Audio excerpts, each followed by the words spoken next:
முதலமைச்சரின் செயலர்களுக்கான துறைகள் மாற்றியமைக்கப்பட்டுள்ளன. முதலமைச்சரின் முதலாவது செயலாளர் உமாநாத்திற்கு நிதி, மின்சாரம், உள்துறை, நெடுஞ்சாலை, பொதுப்பணித்துறை என 17 துறைகள் ஒதுக்கீடு செய்யப்பட்டுள்ளன.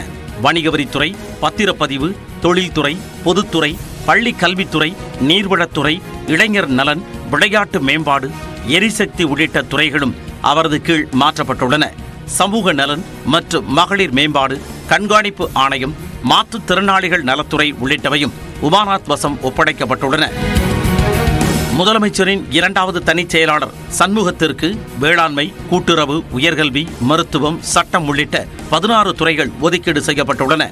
ஆதி திராவிடர் பழங்குடியினர் நலத்துறை, பிற்படுத்தப்பட்டோர், மிகவும் பிற்படுத்தப்பட்டோர் மற்றும் சிறுபான்மையினர் நலன், முதலமைச்சர் செயலகத்தின் நிர்வாகம், முதலமைச்சரின் நிகழ்வுகள், முதல்வரின் சுற்றுப்பயணம் உள்ளிட்ட துறைகளையும் சண்முகமே கவனிப்பார் என்று தெரிவிக்கப்பட்டுள்ளது.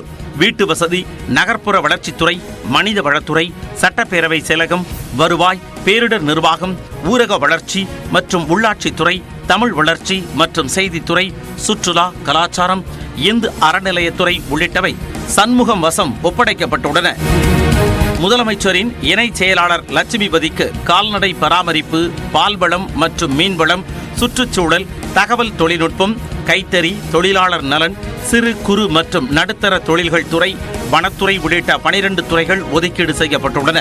முதலமைச்சரின் செயலாளர் அனு ஜார்ஜ் 136 நாட்கள் விடுப்பில் செல்வதையொட்டி இந்த துறைகள் மாற்றம் செய்யப்பட்டுள்ளதாக தகவல் வெளியாகியுள்ளது. மீனவர்கள் பிரச்சினைக்கு மனிதாபிமான அடிப்படையில் தீர்வு காண முடிவு செய்யப்பட்டுள்ளதாக பிரதமர் நரேந்திர மோடி தெரிவித்துள்ளார். இந்தியாவுக்கு எதிரான செயல்பாடுகளுக்கு தங்களது நாட்டை பயன்படுத்த அனுமதிக்க மாட்டோம் என்று இலங்கை அதிபர் அனுரகுமார திசநாயக்க உறுதியளித்துள்ளார்.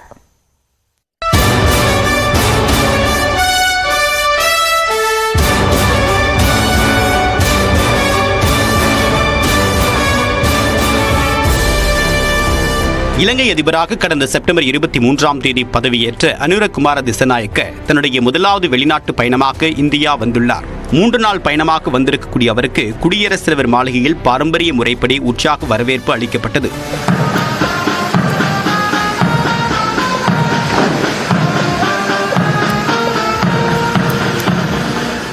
இந்த நிகழ்ச்சியில் குடியரசுத் தலைவர் திரௌபதி முர்மு, பிரதமர் நரேந்திர மோடி உள்ளிட்டோர் கலந்து கொண்டனர்.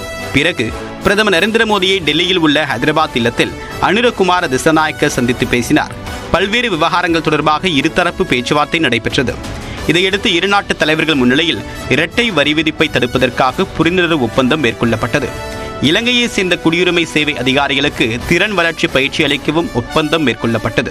இதனைத் தொடர்ந்து அனுரகுமார திசநாயக்காவுடன் இணைந்து கூட்டறிக்கை வெளியிட்ட பிரதமர் நரேந்திர மோடி படகு சேவை மற்றும் சென்னை யாழ்ப்பாணம் இடையான விமான சேவைகள் மூலமாக சுற்றுலா ஊக்குவிக்கப்பட்டதுடன் நம்முடைய கலாச்சார உறவு வலுவடைந்திருப்பதாக தெரிவித்தார்.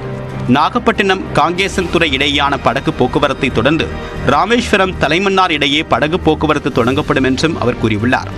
மீனவர்களின் வாழ்வாதாரம் குறித்து பேசியதாகவும் மனிதநேய அடிப்படையில் இந்த விவகாரத்தை முன்னோக்கி எடுத்து செல்ல முடிவு செய்யப்பட்டதாகவும் பிரதமர் தெரிவித்தார். हमने मछुआरों की आजीविका से जुड़े मुद्दों पर भी चर्चा की. हम सहमत हैं कि हमें इस मामले में एक मानवीय अप्रोच के साथ आगे बढ़ना चाहिए.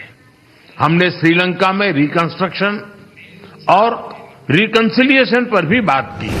தமிழர்களின் எதிர்பார்ப்புகளை இலங்கை அரசு பூர்த்தி செய்யும் என்று நம்புவதாக தெரிவித்த பிரதமர் நரேந்திர மோடி இலங்கையின் அரசியல் சாசனத்தை முழுமையாக அமல்படுத்துவது என்ற உறுதிப்பாட்டை நிறைவேற்றும் என்று நம்புவதாகவும் கூறினார். மேலும் மாகாண தேர்தல்களை நடத்த வேண்டும் என்றும் கேட்டுக்கொண்டார். இருதரப்பு பாதுகாப்பு ஒத்துழைப்பு ஒப்பந்தத்தை விரைவில் இறுதி செய்ய முடிவு செய்யப்பட்டதாகவும் அவர் கூறினார். அடுத்த ஆண்டு முதல் யாழ்ப்பாணம் மற்றும் கிழக்கிந்திய மாகாணங்களில் உள்ள பல்கலைக்கழகங்களில் படிக்கக்கூடிய 200 மாணவர்களுக்கு மாதாந்திர ஊக்கத்தொகை வழங்கப்படும் என்றும் அடுத்த 5 ஆண்டுகளில் இலங்கையை சேர்ந்த 1500 குடிமைப்பணி அதிகாரிகளுக்கு பயிற்சி அளிக்கப்படும் என்றும் பிரதமர் அறிவித்தார். இதனைத் தொடர்ந்து பேசிய இலங்கை அதிபர் இரு நாடுகளுக்கும் இடையான மீனவர்கள் பிரச்சினைக்கு ஏற்றுக்கொள்ளக்கூடிய மற்றும் நீடித்த தீர்வை காண விரும்புவதாக கூறினார். மீன்பிடி தொழிலுக்கு பாதிப்பை ஏற்படுத்தக்கூடிய சுருக்குமடி வலை மீன்பிடிப்பு முறையை முடிவுக்கு கொண்டு வர வேண்டும் என்றும் அனுரகுமாரா கேட்டுக்கொண்டார். இலங்கையில் இறையாண்மை மற்றும் எல்லை ஒருங்கிணைப்பை பாதுகாப்போம் என்று பிரதமர் உறுதியளித்ததாகவும் இந்தியாவின் நலனுக்கு எதிரான செயல்பாடுகளுக்கு தங்களுடைய நாட்டு மண்ணை பயன்படுத்த மாட்டோம் என்று தான் உறுதியளித்ததாகவும் இலங்கை அதிபர் தெரிவித்தார்.